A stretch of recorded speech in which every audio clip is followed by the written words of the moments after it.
Is what was wrong with the iPad activity and how could it be improved.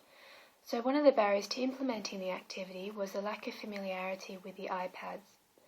So Bill comes from a generation that isn't familiar with new technologies such as iPads, and this relates back to the cultural component of the CMOB-E. He also doesn't have the cognitive capacity to learn and retain new concepts regarding the iPad, and this relates back to the cognitive component of the model. So Professor Richard Fleming from the University of Wollongong devised 10 evidence-based principles that looked at maximising enablement for people with dementia through the environment. And the 7th principle was creating familiar spaces.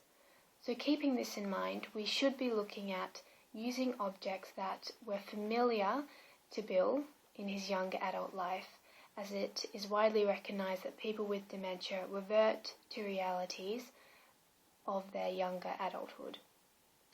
So Bill didn't know what the iPad was and didn't know how to use it, and as a result he was very hesitant and uncertain during the activity. He required a lot more physical prompting in order to engage in the activity. So a familiar environment for Bill would have made him feel more confident and also would have been more person-centred for him. So the iPads in itself weren't familiar to Bill, but I feel the activity could have been made more person-centred.